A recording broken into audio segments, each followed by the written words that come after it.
Greetings everyone and welcome to another exciting episode of IT Pro TV. I'm your host Daniel Lowry, and in today's episode we're continuing down the trail of that Microsoft Office 365 business. And again, this is quite a mouthful, the Office 365 Identities and Requirements exam available by, well, Microsoft. And joining me yet again to lend his expertise on that very topic is my good friend Mr. Ronnie Wong. Ronnie, welcome back to the show. How are you doing today, sir? I am doing fine. It's another great day as we continue on to take a look at some of the other things that need to be set up so that we can get Office 365 working for our own environment, making sure that everything's going to work the way that we want it to. In a previous episode, we talked about the default configuration, setting up that basic tenant account so that we can at least get Office 365 on our machines and getting it ready and working. We also took a look at just being able to manage the subscriptions just briefly, whether or not we wanted to change subscriptions. But there's other things that we also need to do, and one, of course, is that very important aspect of the very fact that when we created that basic account, you saw where it actually added the onmicrosoft.com.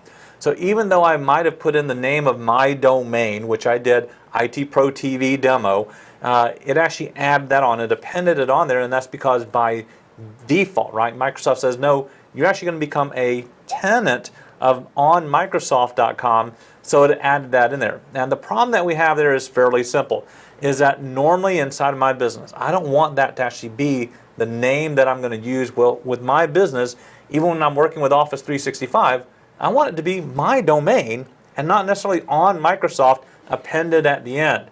So that's what we need to take a look at in this episode as we get started. So the very first thing when we start planning out this idea that, hey, I have a chance, I think I want to take a look at using Microsoft, we go ahead and we set up that account just like we did in the previous episode. The second thing that we also need to do now is to add in a custom domain, essentially saying, all right, I want Office 365 to use my DNS name. And that's what we have to talk about right here at the beginning, the idea of actually understanding how DNS also works with Office 365 and then getting to work with it too. Yeah, this is definitely something you're going to want to do, because eventually, if Office 365 is the solution for you, you're going to want to lose that on Microsoft.com beginning domain. You don't want that part. If I'm running Ronnie's hatsforcats.com, which is one of his best websites yet, we make a joke, then I want that to be the domain. And that's where I want it to be. So Ronnie, this obviously is lending us toward the fact that we need to understand a little bit of something when it comes to the domain naming system, right? The DNS systems that are involved. We're going to need to know a little bit about that, some basics. So let's begin there. Why don't you walk us through some of that? Yeah, let's go ahead and take a look and talk about the idea of DNS just briefly as just a simple primer. We're not going anywhere in depth as well, so don't take this as being the final and authoritative word of everything that we're saying, but it's just a review and a concept of understanding the basics of using domain name system. Now, if you are working in a shop, more than likely DNS is a familiar hat for you, but if this is your first time understanding it, let's make sure we kind of know. Remember that anytime you connect to, well, anything on your network, and usually anything across the internet, and you're using a name, you're using DNS, domain name system, that really does take what? A name that's human readable, something that you and I can understand, and somewhere along the network, some computers out there are translating that into an IP address, sending that information back to my computer so it can connect to, well, a computer somewhere else, right? So let me show you a diagram of what we're talking about here and how that basic process ends up working. So when we take a look at this simple diagram, here it is. We've got a host over here on the left-hand side. We have here a DNS server. And so what normally happens, of course, then, if I open up a browser and I say, hey, I need to go to itprotvdemo.com, perfectly fine. What will happen then, of course, is that there will be a request sent out if my computer can't resolve the IP address here. And if it can't, it simply goes out and finds a DNS server. A DNS server will check its records, and it will look inside of those records trying to find itprotvdemo.com, and it will actually look and see that there's going to be an IP address attached to that record and return that back to the host machine. Then the host can connect to, well, whatever that server is. Now remember that DNS server, though, has a lot of different records stored in its database.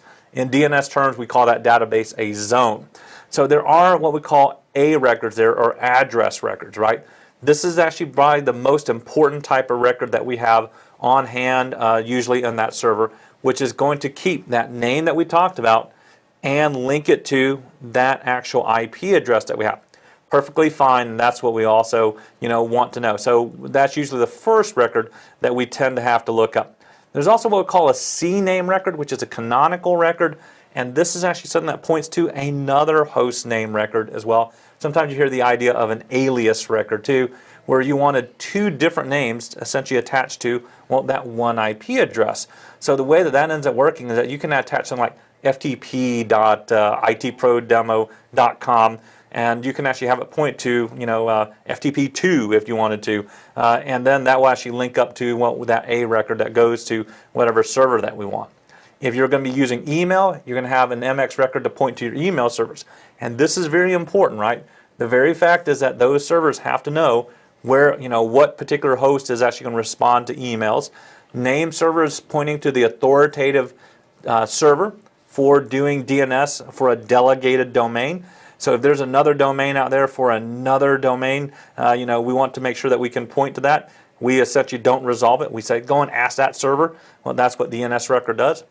PTR or pointer records allow us normally to do what we call reverse lookups. I have an IP address, but I need to resolve the name. Well, the pointer records allow us to do that as well. And then there's an SPF, and this one is the one I have to remember, Sender Policy Framework. The Sender Policy Framework is basic, at the most basic, an anti-spam type of record for us. It actually designates who's authorized to be able to use the hello as well as the mail from types of records that we have out there. And if you're not actually in that list where that SPF is going to be, well, then you actually know that too. Services, of course, are actually going to be listed right here. So servers that are doing things like lookups for names, you actually do need a pointer to that. And then there's text records that we need to put in human readable information in DNS that can actually be used to verify and to be able to do other things. Those are the different types of records we normally find inside of DNS. And you may wonder, like, well, okay, Ronnie, why do we need that? Well, we need those because that's how DNS works. It's based off of these records that are here inside of DNS. More importantly, okay, because we're talking about Office 365 and we're connecting to it, well, it also is something that Office 365 uses. So the reason why I wanted to emphasize that, right, is that a lot of times as you set up Office 365 and you think everything looks like, I've got the email working in Office 365 the way I want to, got everything else working, but all of a sudden it's not connecting. It's not connecting the way you think it is. One of the first places you should check, because this is one of the things we have to get set up, is going to be DNS. And so these records, they need to be there when Office 365 is using it, just like they need to be there when we're using it inside of our network as well. So we need to make sure that we understand that, hey, however Office 365 uses it, we need to have those records in our DNS structure that we have set up somewhere to make sure that it uses it perfectly fine. It's very easy to use Office 365 and go, look, I can access this, I can do this, but why isn't my email working correctly? You go and check and it says that everything's actually set up correctly. Sometimes it's as simple as you're missing an MX record, or you actually, have a canonical name and it's just not working. Well, check out those names. Make sure you actually know what of these records might be missing. So if you want to learn more detail about it, go ahead and check out other episodes that we have here on IT Pro TV about DNS. But overall, though, just kind of realize it is based on these records, and it's records like these that's going to help us essentially to get Office 365 to recognize the way that we have DNS and to make sure that everything is set up right so that we can pull our domain over and use that instead of the onmicrosoft.com. All right, Mr. Ronaldo, now that we understand DNS, well, at least to some extent, we got a nice little primer. We're ready. I can see I got my records here, so if there's anything wrong with a record, I could probably see that. And we understand that Office 365 uses these records so that I can use my own domain name. Are we now ready to jump into the guts of Office 365 and start getting it and configuring it to use my own domain name and get rid of that on Microsoft.com? Is there anything else we need to know? We need to know just a few more things here because it can be confusing. It's easy to get excited because of how easy it was to set up that tenant, right? We really only need to provide a few pieces of information. Microsoft essentially did the rest for us.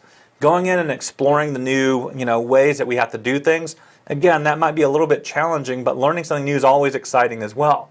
But we also need to take some considerations, especially if we happen to be in a situation where we use things like child domains and different other things that we have to worry about. So let's say, for an example, that you actually come from a company, right, that ended up merging from two different companies. And now you have multiple domains that you have to worry about, such as an old domain versus a new domain. Well, is that something that we have to consider if people are still using like the old domain name and the new domain name? You better believe it. And if you have to do something like that, you have to be aware that you might have to set up the same thing that we're going to be doing with one domain right now, well, for two instead. So just kind of be aware of that. What if you have child domains? So one of the ones that I like to use when I do shows is I use a generic one called lab.itpro.tv. Well, our overall domain is itpro.tv. But for me, what about child domains? Well, if I'm going to be using child domains with email addresses especially, I need to also consider the very fact that I have to consider what we call subdomains here too. Subdomains may also be something we also have to do registered and records for as well. The other thing, of course, is the number of domains that we need to set up. Now, this is something we shouldn't run into an issue about, but believe it or not, Daniel, there is a limitation to the number of domains you can set up with Office 365. So you do have to worry about it a little bit, Daniel. So when you hit your 601st domain that you're going to, migrate over and get working with Office 365, then you're in trouble. Well, this is just not going to be a solution for me, I guess. 612 domains is what I have, so sorry. No, I'm kidding. That's a lot of domains. If you have 600 domains, you're a huge company, okay? You've got a lot of stuff going on. So I think they give you plenty of wiggle room. Yeah, so 600 is the max right now. Now, just like what Daniel said, there may come a point in time, right, where all of a sudden, there's some government out there that says, we do have more than 600 domains. Microsoft may go, well, I think we can actually afford to kind of let that limit loose a little bit more for that special clientele, that super upper echelon one. Well, that may actually end up happening. So you do have to worry about that. So remember, multiple domains, subdomains, right? These are things that you may also have to consider setting up. If you don't, they're not going to work. And that's why we also want to emphasize that as well. And then, of course, the limitation. Hopefully you're not, I would hate to set up 600 different domains and then realize Microsoft says, oh, sorry, 600 is your limit. But I guess that could happen. The other thing that we also have to worry about is there is an order of things, right, that you have to pay attention to. If you're going to set up domains and also child domains, you need to make sure you set up that root domain first and then add in the child domain. Don't do it in reverse order, because I can see how this can happen. So Daniel, let's take for an example, I sit there and go, I know what I want to set up in Office 365. I want my lab.itpro.tv account to be set up. So that's the one I start off with making that provision for. And then later on, Don says, hey, why don't we set this up for IT Pro TV? Now I'm in trouble, right? It's actually the root domain, and I've already set it up for the child domain. So that may cause some problems. If you're going to do this correctly, make sure you always set up the root domain first, itpro.tv, and then if you do have child domains that you're using, lab IT Pro TV or development IT Pro TV or whatever it might be, that's when we actually have to worry about the precedent and the order there as well. Okay? Kind of putting the cart before the horse there, right, Ronnie? It really does, and that's something that they do want you to be aware of, but I can see why I would do it by accident. It's because I don't tend to actually have to work with the domain, with our production domain, but I do use my own little domain, right? That lab.itpro.tv. And I might go, that's who I should set up my basic tenant, my trial account with. And the way that Microsoft works, right, is that they really do. They want you not to have to worry about doing that. They want to, of course, do this for your entire organization. So instead, that's what they would want you to do. So as you are setting up your DNS, if you know that there's a possibility and a chance that the entire organization is going to come along, they want you to set up that root domain first. It's not difficult, but there are a couple of steps that we have to pay attention to, and then you can add in a child one a little bit later on as you do this. Okay. The other thing that we have to actually worry about as well, okay, I want to make sure I get this right here, is where are your DNS records going to be hosted? Most businesses and organizations that have any type of internet presence, they're going to have some DNS registrar that they go through, whether it's GoDaddy or ours is hover.com, whoever it is, right? So that your public records are actually going to be out there to resolve names like itpro.tv. They're the ones that are actually handing that address out. Okay, So you have that out there, okay? And of course, we also have internal DNS hosting as well. But we're really worried about the public one, right? As people are actually gaining access to email from the outside of our network, from the inside of our network, going to websites and stuff, we have to have those DNS records there. Office 365 also has to be able to use that as well.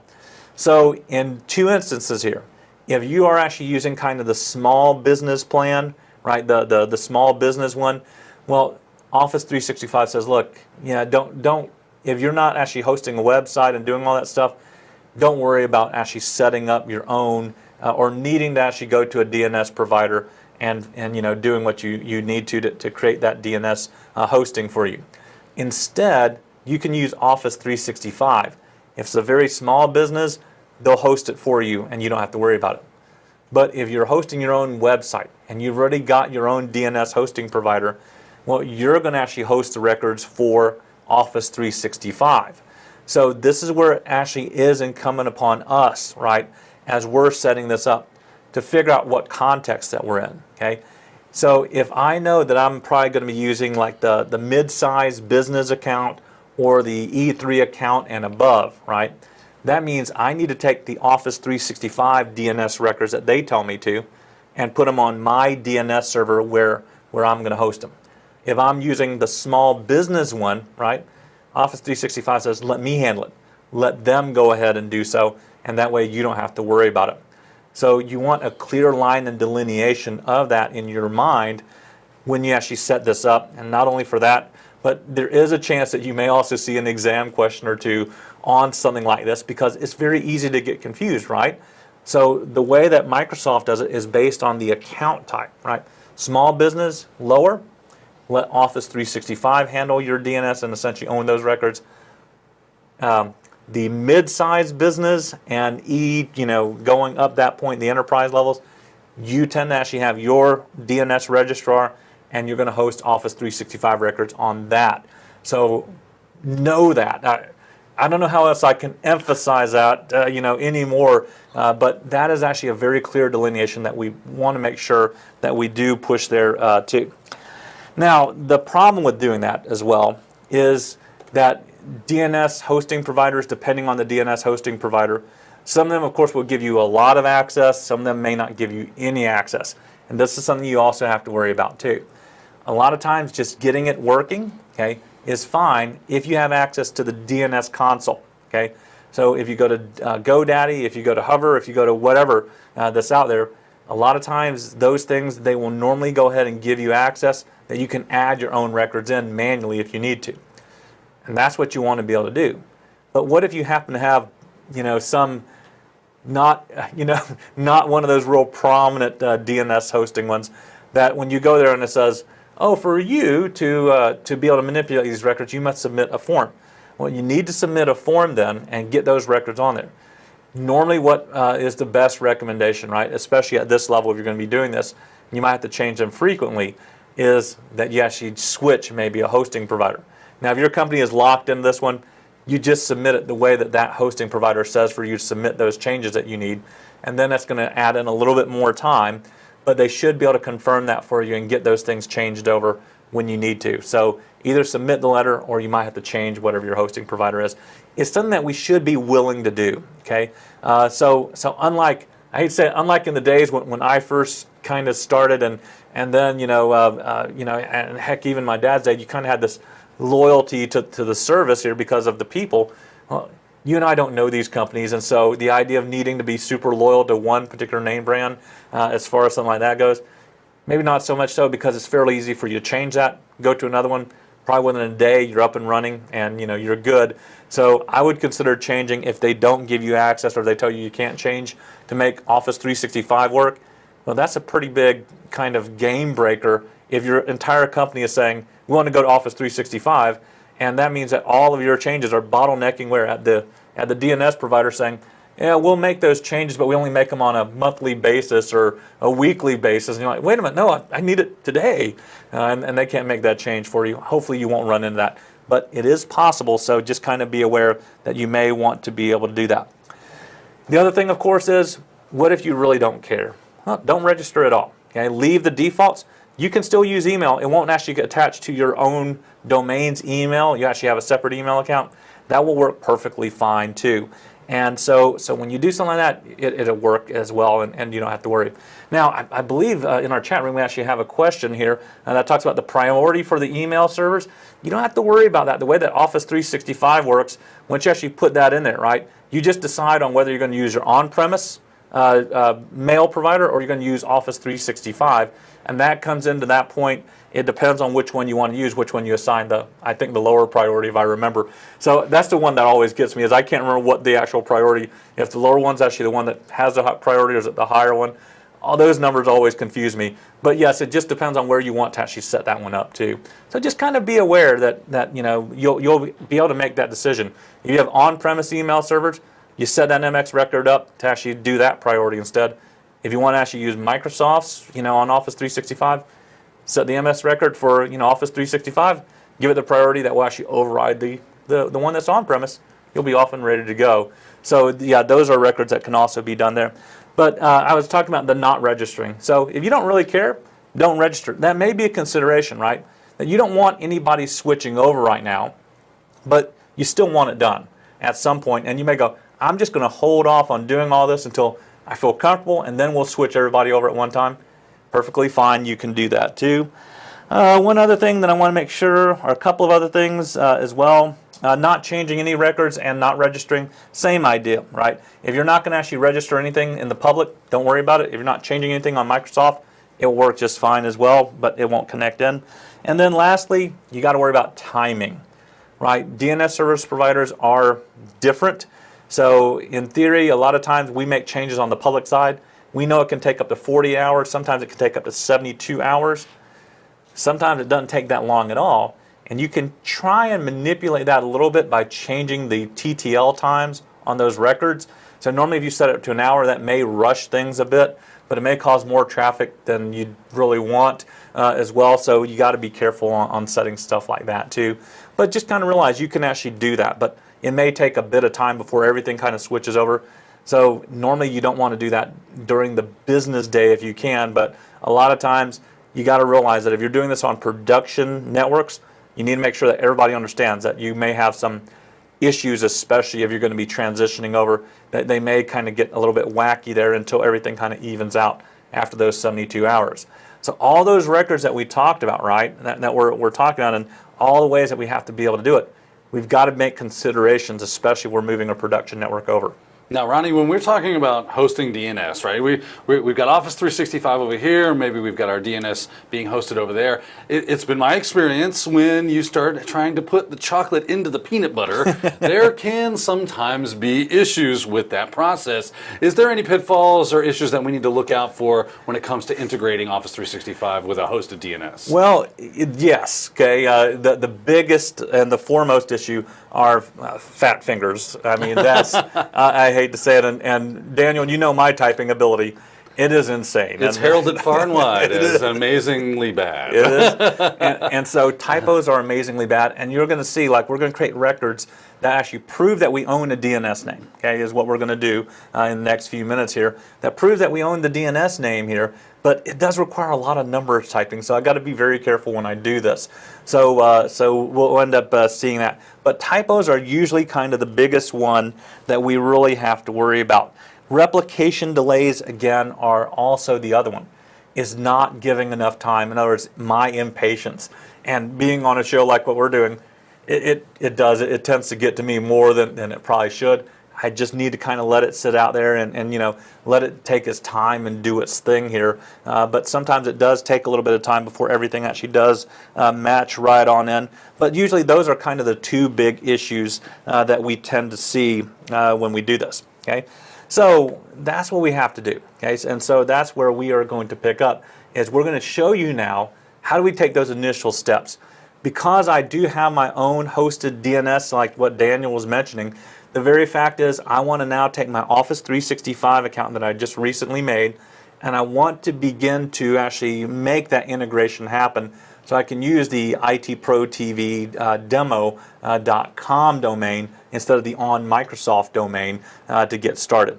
So let's go ahead and do that as well. Now, I've got one more thing I need to show you before I do that. I just realized, let me take a look at another drawing here, because this can get a little bit confusing if we don't.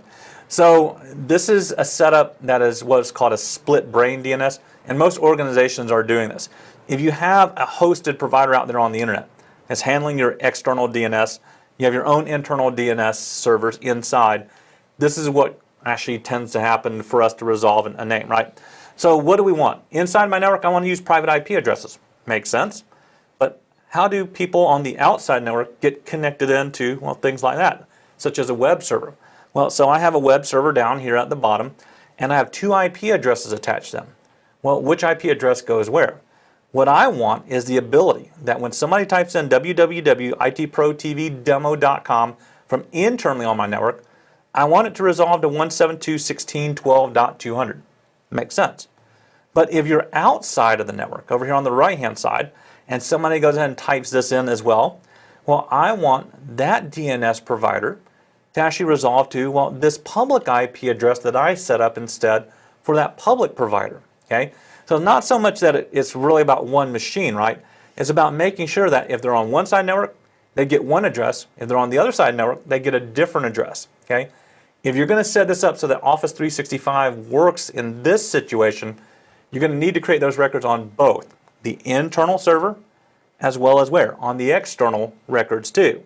So that again is another kind of stickler, right? For those of you that are preparing for an exam, that you may get a question or two on something like this, like where is it actually appropriate to do something like this. So you got to kind of be aware that, you know, sometimes it, and we were talking about this. It's not so much that it's an Office 365 issue.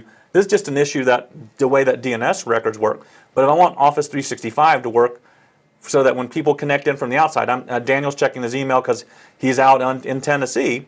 Well, it's going to hit here, and it still needs to point to Office 365, right? Well, when he's internal on the inside working the network, he wants to go and check his email. It still needs to point that way, but needs to do it from the internal DNS servers too. And that's why you need to set them up on both if you're going to do this. So just kind of be aware. All right. So let's go ahead and set this up. I talked way long. That's right. We're waiting with bated breath. I know. We want to see it. Yeah, we'll see how we do here. Okay. So here it is. We're going to go back to the admin. Now, if you don't remember that on Office 365, you click on this little button over here, the tiles button, and click on admin, and that will bring you to the Office 365 Admin Center. And if I want to be able to use this, I need to scroll down here on the left-hand side in this navigation tree to where it says Domains. And then once I get in Domains, you see the default DNS or the default domain that it sets up right here, okay? Which is ITProTV Demo on Microsoft.com. This is the one that's set up inside of Microsoft. Notice that if you have everything set up and you actually are doing this, you can buy your own domain from Microsoft if you're not doing a trial account. If you're doing a trial account, it's like, hey, switch on over to a paid account, and then you can purchase a domain, but it won't let you actually purchase one from the trial account. But if you happen to have your own ready, like what we do, I just need to simply add a domain. And so I'll click here and I will add this domain. And now we have these 3 steps that we need to follow. Step number 1 is that it has to verify that I actually own that domain. If not, Daniel could simply go, no, that's my domain, and go ahead and take that from me, and I would never know. Add users and then set the domain up. So I'm going to follow the link at the bottom that says Getting Started. And when I do, it's going to ask me, what's my domain? It's going to be itprotvdemo.com. And then I'm going to click Next. And now it's getting the information. It's going out there and it's actually taking a look at it. And you can see a couple of different ways that this actually works for us. Only the domain owner can update DNS records. So what are they asking me to do? They're asking me to go ahead and add this text record in here, so to make sure that it can verify. So the way that Office 365 works here is that I add this record into my Hover account, and then once I've got that, it can then talk and verify that that record's there, and then we'll be ready to go. So the way I do that is I go over to my Hover. Let me see if it actually lets me copy though. I don't know if it'll let me copy everything. I'll try. Go over to my Hover, and here it is. Here is my DNS register record, and there's all the different records that I have that's been set up for me. I simply add a new record, and on this host name, I don't know if it'll let me paste it in the way I want it to. pasted the whole thing in. So let me just paste in a little bit at a time here. So I know that that's the @ and this record type is going to be a text type, and then I need this value, I think. Yeah, that's the value. And this should be exact, is what this value should be. He's ruling out the human error equation, aren't you? Yeah, I'm trying to, but we'll see if that actually works or not. Make sure that I don't do that. Now, the only thing that mine doesn't give me is the ability to change the TTL, the time to live. So that may take a little bit longer than I think, but I'm going to click Save. And let's see what happens. And then as I scroll down, I see this last record added in. Now, you can actually do a TXT record or an MX record. That actually depends on your domain, on your hosted domain provider as well. So one of them may actually accept one, but not the other. Usually they accept both. But you only need one or the other. You don't actually need to add both of them in there. So that's all we need to add in from that point. And then I go back to that, and once I've added the record, I follow the instructions through, and there it goes. You can see it at the bottom. It says it's verified it. We verified that you actually own itprotvdemo.com. Right? So I'm going to click Next, and now it's going to ask me, right? Select the users you want to be able to update and use this instead. So I want essentially all of my users. I just created another one right before the show here. So instead of actually using that, and you see where it says it's going to update it to itproTV.com instead of on Microsoft, and I now update these selected users, and there it is. So now it's fairly easy, right? I've gotten rid of that default domain. Now all of my DNS is actually going to be registered through my hover, and click Next here. So there it is. I've signed out of the account. Now it says for me to close out the browser, and let's see if I can actually sign back in is what I need to do. Go back to this portal and let's verify. There it is. So it actually did sign me out, but I'm now using my LastPass, and it is Ronald at itprotvdemo.com. And if I go back and check on the admin page here, and I go back to domains, and you can see that it's taking a bit of time for it to resolve and finish up, and it says I need to complete the setup. So now it's asking me, do I want to add in other users? I can continue to add in another user if I want to, and I'm going to skip this process. And because I'm actually at step number 3, which is what I need here, is the other DNS records. So if I click Next, here, it says, do I want to transfer DNS management in the next step? No, I have an existing website, or I prefer to manage my own.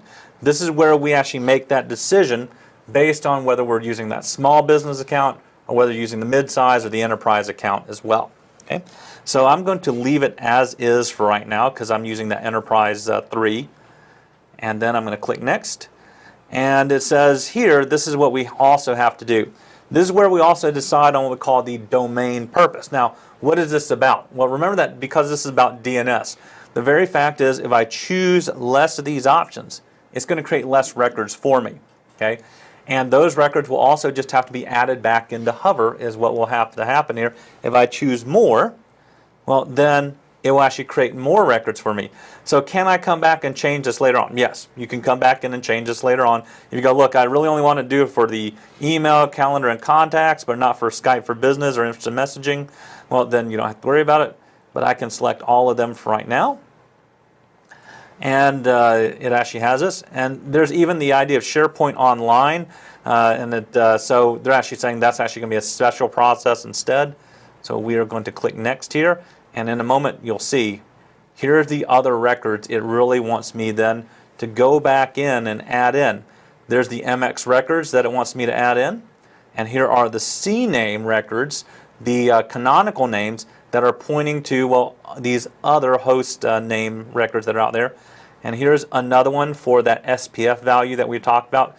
Here's one for SIP and SIP federations too. So there's services.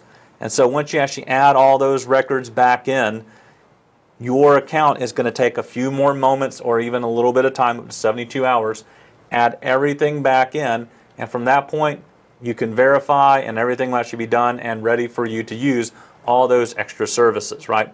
So it's the same edition. You don't need to see me cut and paste all these records back into my DNS host provider. But that's what will essentially happen, is that we'll finish that configuration, and then in the end it will verify that everything is up and ready to go. And that means that because I actually set it up for the Outlook and for the Skype for Business and anything else that I think I chose something else here, that will actually get all those records ready for everything that we actually need to get ready for. So it's very important that we do understand that that is what is going to happen, is that it really does take a moment for us to be able to do that. And once that's actually done, right, now we can actually configure the rest of Office 365 to get all those other services up and going, and now ready for us to connect right in. So those records, they're just going to go into our DNS hosting provider, and we're off and we're ready to go. Ronnie, great job of walking us through what could potentially be a very confusing piece of the puzzle, right? We want to get these two things working together, and now we know what we need to know about DNS, and now we have seen what we need to configure inside of Office 365 to make those things work together. Thank you so much. Is there anything else that we need to know as far as this goes? Well, not for DNS, right? Don't get me wrong. There's many more complexities to DNS, and it may come back where you have to tweak them. But remember, you can always go back in and change them if you need to. But it is kind of key, right, that we at least get that initial step under the way if we want to use our own custom domain to get started. All right, Ronnie. Well, thank you so much for joining us today. Thank you so much for watching. As far as this episode goes, we're going to go ahead and close her down, call it a day. Signing off for IT Pro TV, I've been your host, Daniel Lowry. And I'm Ronnie Wong. We'll see you next time.